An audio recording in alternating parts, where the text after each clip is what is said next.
Hello दोस्तों, नमस्कार। SMKC channel में मैं आप सब लोगों का दिल से बहुत बहुत स्वागत करता हूं। फर्स्ट टाइम विजिट किया चैनल को सब्सक्राइब कर लेना। फ्री स्टॉक मार्केट क्लासेस इस चैनल को भी चाहो तो फॉलो कर सकते हो, सब्सक्राइब कर सकते हो।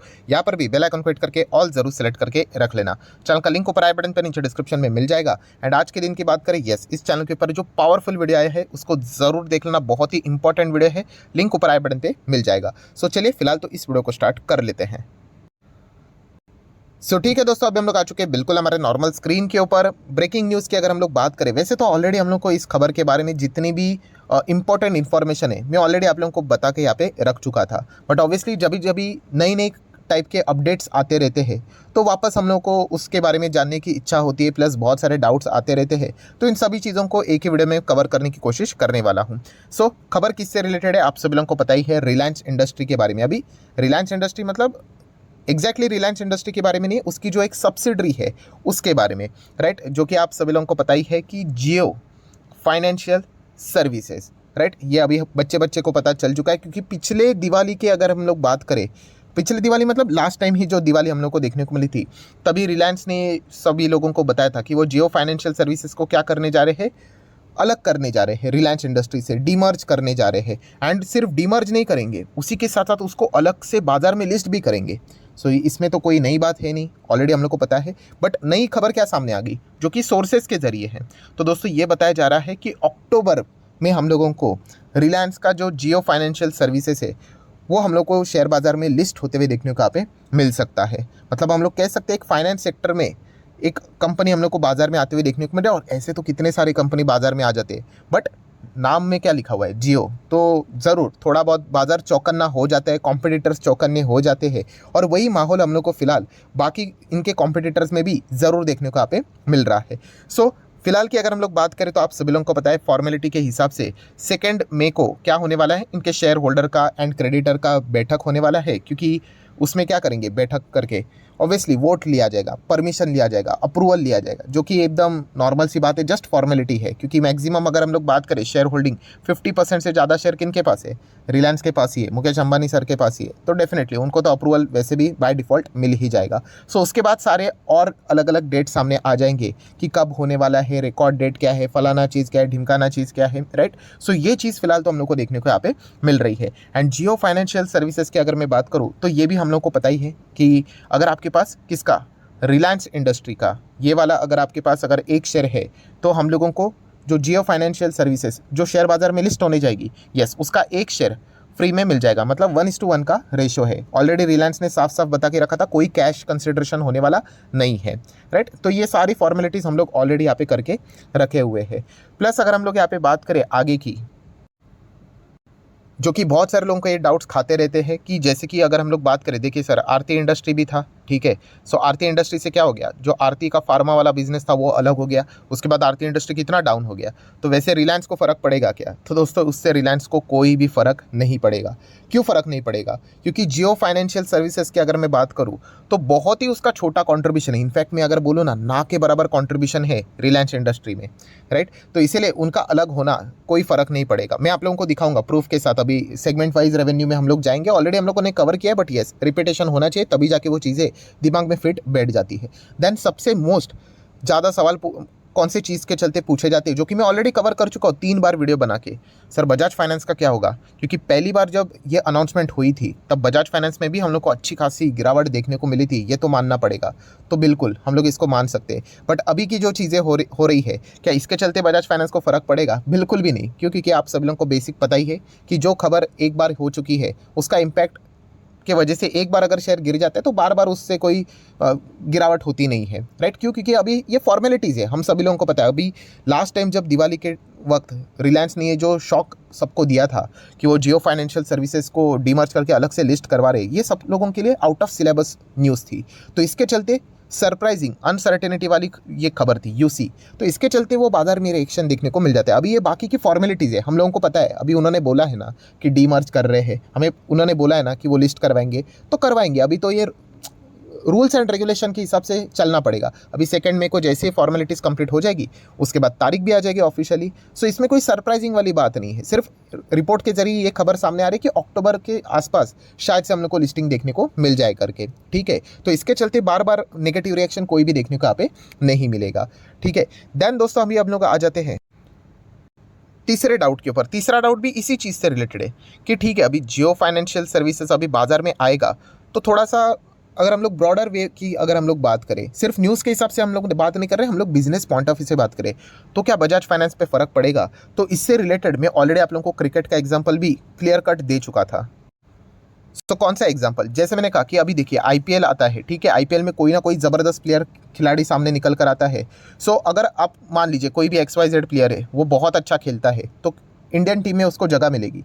तो पर किसके बदले उसकी जगह मिलेगी? डायरेक्ट विराट कोहली को निकाल दोगे या फिर रोहित शर्मा को निकाल दोगे? नहीं ना, जो बिल्कुल छोटा प्लेयर होता है कंपैरिजन में, अगर हम लोग टॉप 11 की भी बात करें, 16 की भी बात करें, यस, वो उसको रिप्लेस करेगा।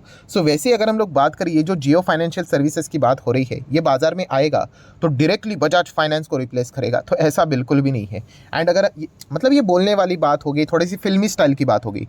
काम की बात करें, बिजनेस की बात करें, तो बजाज फाइनेंस का रेवेन्यू देखोगे एंड जियो फाइनेंशियल का रेवेन्यू देखोगे, तो दूध का दूध पानी का पानी वहीं पे हो जाएगा। मतलब चलिए आपको बता देता हूँ, वैसे तो बहुत बार बता दिया है बट कोई बात नहीं।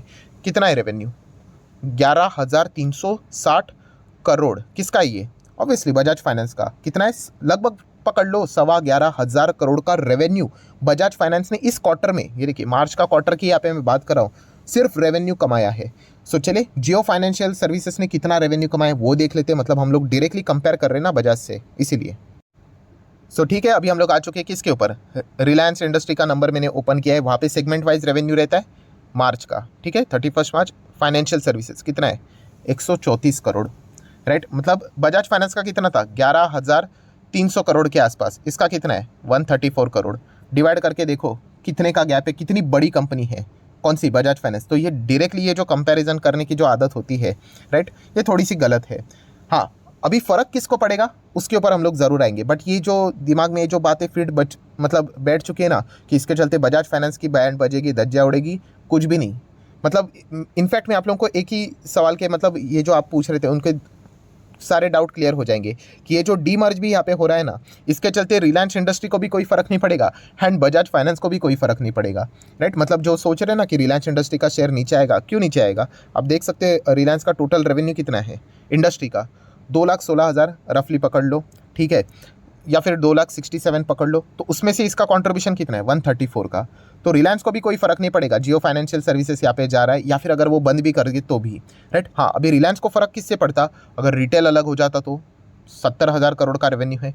डिजिटल सर्विसेज, जियो डिजिटल वाला, वो अगर अलग हो जाता है तो फ़र्क पड़ेगा। O2C तो उनका मेन बिजनेस है, वो कैसे अलग हो सकता है, राइट? क्योंकि इनकी बात हुई थी, उन्होंने बताया था कि वो डिजिटल को एंड रिटेल को क्या करेंगे, अलग से डीमर्ज करके उसको भी लिस्ट करवाएंगे करके। देख लेते कब करते हैं या नहीं करते, इंडिया में करते या फिर विदेश में करते। सो ये बातचीत यहाँ पे हुई थी। सो इससे समझ में क्या आ गया कि फाइनेंशियल सर्विसेज ये जो पोर्शन है वो बहुत ही छोटा है। तो इसके चलते ना तो खुद रिलायंस इंडस्ट्री के शेयर में ज़्यादा कोई उथल पुथल होगा और ना ही बजाज फाइनेंस को कोई ज़्यादा फर्क यहाँ पे पड़ेगा। हाँ, ये बात मैं ज़रूर कह सकता हूँ कि भविष्य में अगर ये बहुत अच्छा करते, कौन? जियो फाइनेंशियल सर्विसेज एकदम धमाकेदार बिजनेस करते हैं, तो फिर हम लोग कह सकते कि वो आ सकते नंबर 1 पोजीशन पे, बट उसके लिए टाइम लगेगा। बट ऐसा नहीं कि बस लिस्ट हो गया और अब ये नंबर 1 हो गया करके, राइट, ऐसा बिल्कुल भी नहीं होता है। देन अगर हम लोग बात करें थोड़ा काम की चीज़ कि किसको ये थोड़ा सा मतलब परेशान कर सकता है, डैमेज करवा सकता है, तो पेटीएम को करवा सकता है। ये भी मैंने ऑलरेडी आप लोगों को बताया था विथ प्रूफ, क्योंकि जब यहाँ पे सबसे पहले अनाउंसमेंट हुआ था कि जियो फाइनेंशियल सर्विसेज बाजार में आने वाला है, तो उस वक्त पेटीएम का शेयर 11% क्रैश हुआ था। सो ये बात साफ दर्शाता है कि पेटीएम जैसी कंपनी मतलब इस चीज़ के चलते मतलब बहुत ही ज़्यादा पैनिक में रह सकती है, क्योंकि अगर उन्होंने अगर यहाँ पे प्रॉपर टाइम पे अगर एक्शन नहीं लिए, कस्टमर को रिटेन नहीं किया या फिर नए कस्टमर को एक्वायर नहीं किया, तो फिर उनका मार्केट शेयर जियो फाइनेंशियल सर्विसेज ज़रूर खा सकता है, राइट। एंड इसके चलते पेटीएम की धज्जियाँ उड़ सकती है, बट डायरेक्टली बजाज फाइनेंस की धज्जियाँ उड़ना नॉट पॉसिबल, बहुत बड़ा प्लेयर है। सो ओवरऑल दोस्तों यहाँ पे जितने भी आपके डाउट्स थे वो सारे मैंने कवर कर लिए। तो क्या समझ में आ गया? कंक्लूजन क्या है? कंक्लूजन इतना ही है कि जियो फाइनेंशियल सर्विसेज का जो अलग से लिस्टिंग है वो हम लोग को अक्टूबर के आसपास देखने को यहाँ पे मिल सकता है। 2 मई को उनकी बैठक है जहाँ पे फॉर्मेलिटीज़ के हिसाब से अप्रूवल लिया जाएगा। उसके बाद प्रॉपरली डेट सामने आ जाएगी, रिकॉर्ड डेट सामने आ जाएगी। फिर हमें पता चलेगा 1:1 के जो शेयर्स है किनको यहाँ पे मिलेंगे, किनको मिलेंगे मतलब एक डेट सामने आएगी। उसके पहले अगर आप शेयर्स को खरीदते हो तो आप एलिजिबल हो जाओगे। इस चीज़ के लिए कभी शेयर खरीदना नहीं होता, बट फिर भी आप लोगों को बोल रहा हूँ। देन अगर हम लोग तीसरे पॉइंट की बात करें, जो कि खास करके था कि बजाज फाइनेंस को इसके चलते कोई फ़र्क पड़ेगा, कोई भी फ़र्क नहीं पड़ेगा। एटलीस्ट अभी तक के हिसाब से मैं बात करूँ। फोर्थ, किसको फ़र्क पड़ेगा? पेटीएम को फ़र्क पड़ेगा, राइट। तो ये सारी चीज़ों को मैंने कवर यहाँ पे कर लिया कंक्लूजन के फॉर्म में। एंड लास्ट अगर इंपॉर्टेंट पॉइंट की अगर मैं बात करूं, जो ये जियो फाइनेंशियल सर्विसेज बाजार में आने वाला है, राइट, ये सिर्फ यही तक रुकने वाला नहीं है, बैंकिंग तक। उन्होंने खुद बोला है कि धीमे धीमे करके हम लोग इंश्योरेंस में एंटर करने वाले हैं, धीमे धीमे करके हम लोग एएमसी में एंटर करने वाले हैं। वैसे आगे बढ़ते बढ़ते हम लोग ब्रोकिंग इंडस्ट्री में एंटर करेंगे, बट नो डाउट इसके लिए आपको पता है रेगुलेटरी अप्रूवल चाहिए। सो जैसे जैसे अप्रूवल मिलता जाएगा वो इन बिजनेसेस में क्या करने वाले, एंटर करने वाले हैं। सो हमें देखना पड़ेगा कि कौन कौन से बिजनेस वो एंटर कर रहे हैं एंड वहाँ पे उनका मार्केट शेयर कितना है, क्या बहुत बड़ा ज़बरदस्त परफॉर्मेंस वो कर रहे हैं कि इसके चलते जो एग्जिस्टिंग प्लेयर है इस पर्टिकुलर सेक्टर में, क्या उनके बिजनेस को कोई खतरा है, या फिर जस्ट एक नॉर्मल फॉर्मेलिटीज़ के हिसाब से वो काम कर रहे हैं, वैसे ही कंटिन्यू कर रहे हैं। तो ये देखने वाली बात होगी। जैसे जैसे सारे अपडेट सामने आएंगे मैं आप लोगों को यहाँ पे बता दूंगा।